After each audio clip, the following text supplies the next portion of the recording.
Do you or someone you know have difficulty managing weight? Do you feel like other people are judging your weight or look down on you because of your weight?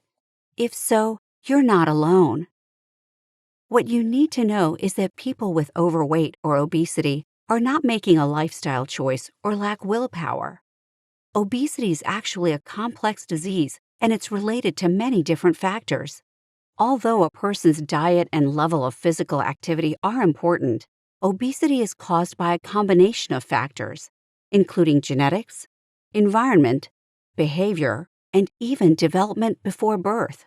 Some common things that can contribute to weight gain and obesity include too little sleep, chronic stress, lack of exercise, chemicals in the environment, and even medications for other health conditions. The brain and hormones also play big roles in weight control. All of these factors together can lead to the buildup of extra fat. And then the body protects the fat, which can make it difficult to lose it and keep it off. What are the conditions known as overweight and obesity? The most common way they're identified is by a number called body mass index, or BMI, which is based on a person's height and weight. In general, a BMI between 25 and 29.9 is considered to be overweight, and a BMI of 30 or more is considered to be obesity. But these categories are not absolute. For example, BMI definitions can differ according to a person's ethnicity. Even more importantly, as we learn more about overweight and obesity, both the American Osteopathic Association and the American Diabetes Association now say that BMI is not enough on its own. Instead, other measurements, such as waist size and body makeup, which looks at lean muscle in comparison with body fat, should be used along with BMI to diagnose obesity and assess a person's overall health risk. The impact of obesity goes far beyond the huge burden on self-esteem. Quality of life, work, and social interactions often suffer. For example, obesity is associated with decreased productivity at work and increased absenteeism. On the personal side, people with obesity have higher rates of depression and say that it interferes with relationships. And physically, it can make it harder to move and to breathe. However, most important for long-term health, obesity can increase a person's risk of developing many other health problems. Some of these risks are often talked about on the news or on social media, but there are also some that may not be so obvious. Type 2 diabetes is perhaps the most commonly talked about risk of obesity, and for good reason. For example, about 50% of patients with type 2 diabetes also have obesity. In addition, the risk of developing type 2 diabetes increases by 20% for every 1 point increase in BMI. Obesity can also lead to a higher risk for heart disease, stroke, and high blood pressure.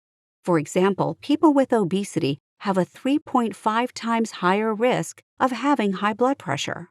What about some of the less obvious health problems that can be related to obesity? There's sleep apnea, which causes people to stop breathing for short periods while they're asleep. There's also kidney disease and liver disease. The risks of many types of cancer are increased in people with obesity.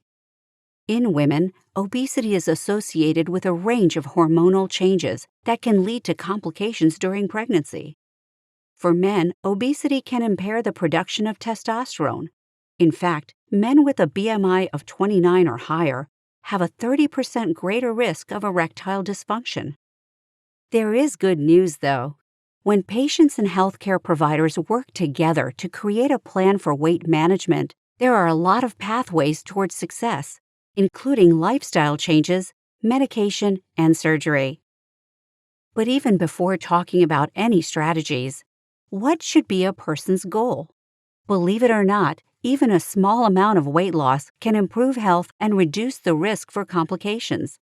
For example, weight loss of just 5 to 10% reduces the risk of developing type 2 diabetes and improves blood pressure, cholesterol, mobility, sexual dysfunction, quality of life, and even depression. So if someone weighs 200 pounds, losing just 10 to 20 pounds can have a big impact. Now, what can someone do to try to lose weight? It can really help to talk to a healthcare provider to get started, and maybe even find one who specializes in weight management to help develop the best plan, monitor progress, and provide support and advice along the way. In general, every strategy for weight management starts with diet, exercise, and changes in behavior. Recommended lifestyle changes include behavioral counseling, healthy changes in diet, such as a low-calorie or low-sugar eating plan, 2.5 hours of exercise per week, and regular monitoring of food intake, exercise, and weight. But it's important to know that weight management is not one size fits all.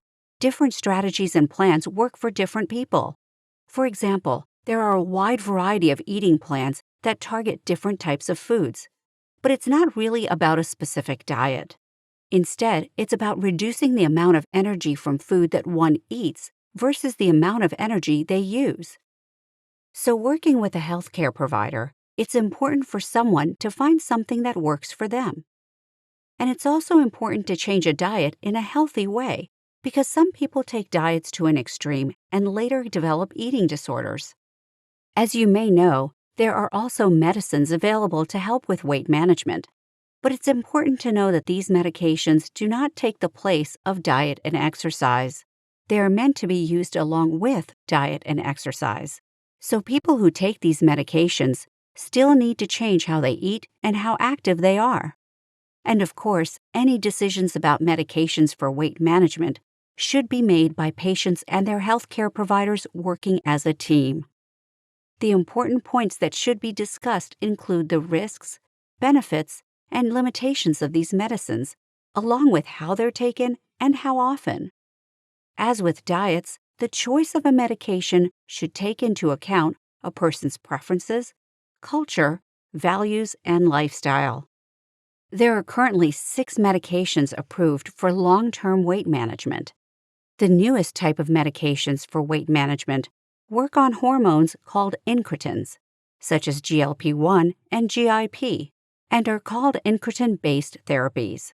These medications have been found to be effective for weight management, with many patients able to lose at least 15% of body weight during treatment. These medications can cause side effects, such as nausea, vomiting, diarrhea, and constipation, that can be helped by increasing the dose slowly and by eating a healthy diet. All of these are given by injection under the skin daily or weekly, depending on the medication. There are also other options available for people who cannot or choose not to take incretin-based therapies. The other treatment options work in several different ways and can be more affordable, but seem to be generally less effective than incretin-based therapies, with average weight losses ranging from 4% to 11%.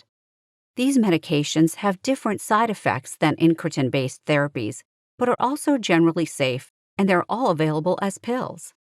Finally, for some people, surgical procedures may be an option if they're unable to achieve and maintain weight loss with lifestyle changes and medication. The 2 most common procedures are sleeve gastrectomy and gastric bypass. Both of these procedures limit the amount of food that can be eaten and change hunger signals. In general, they're more effective than medications, with average weight loss of approximately 25% to 35%. However, there are risks of complications with any surgical procedure, and these need to be carefully considered and discussed between patients and healthcare providers. And it's important to know that more than 80% of patients regain at least some weight after surgery. How can someone start a conversation with their healthcare provider about weight? What goals should be set? What are the best options to manage weight? These are hard topics to bring up. Even healthcare providers often find it difficult to talk to patients about weight.